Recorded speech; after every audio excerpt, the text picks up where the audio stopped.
J'aimerais que aujourd'hui on se pose une question.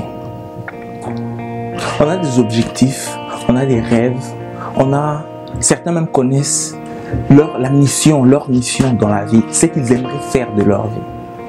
Mais qu'est-ce qui te retient? Qu'est-ce qui te retient? Changeons de mentalité afin de changer nos vies.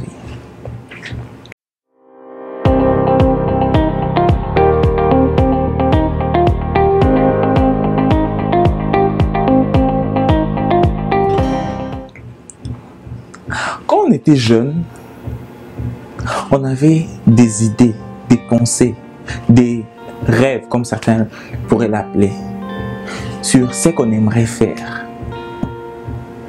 Je pense que aussi longtemps que ces rêves sont positifs, nous aident à grandir et aident ceux qui sont autour de nous positivement, à une influence positive sur l'environnement, les rêves sont bons. Mais très souvent, qu'est-ce qui se passe? Très souvent, ce qui se passe, c'est qu'on abandonne toutes ces aspirations généralement nobles qu'on avait quand on grandissait. C'est qu'on savait, ce qui devait nous rendre heureux, c'est qu'on savait profondément en nous que ça allait nous rendre heureux. On les abandonne et on entre dans, entre guillemets, ce qu'on appelle la vie réelle. La vie réelle, qu'est-ce que c'est? La poursuite de l'argent. Sans se rendre compte que il y a des millions et des millions de personnes qui ont l'argent qu'on recherche tant, mais qui sont malheureux, qui vivent malheureux, qui vivent une existence malheureuse. Qu'est-ce qui t'empêche? C'est la question qu'on doit se poser.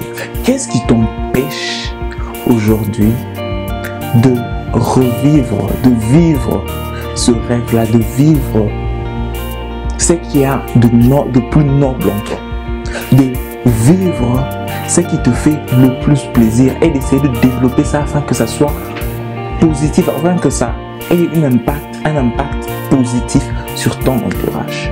Qu'est-ce qui t'empêche? C'est la question que je veux que tu te poses aujourd'hui. Qu'est-ce qui t'empêche d'avancer? Qu'est-ce qui t'empêche d'évoluer? Qu'est-ce qui t'empêche d'être qui tu dois être? Rappelons-nous surtout que celui qu'on doit être, ça ne peut être considéré que si c'est positif, a une influence positive sur notre entourage et nous fait grandir, nous élève, c'est quelque chose de mieux. Qu'est-ce qui t'empêche? Rappelons-nous que Beethoven écrivait de la musique pendant qu'il était sourd, il ne pouvait même plus entendre. Rappelons-nous qu'il y a des poètes qui ont marqué l'histoire en étant aveugles. Rappelons-nous qu'il y a des gens qui ont eu de l'impact sur les autres malgré le fait qu'ils étaient faibles. C'est pas question de faiblesse ou de force, c'est pas question de moyens, c'est question de savoir qui tu es, savoir ce que tu veux dans la vie, savoir c'est quoi le but, c'est quoi ton but le plus élevé dans la vie et se débrouiller, s'efforcer pour l'atteindre. Sachant que ce but-là doit ennoblir ton entourage, doit le rendre meilleur, doit le rendre plus positif, ce but-là doit être constructif.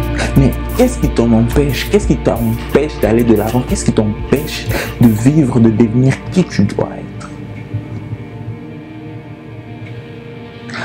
Franchement, moi je pense que tu as tout ce qu'il faut. Tu as tout ce qu'il faut pour devenir qui tu dois être.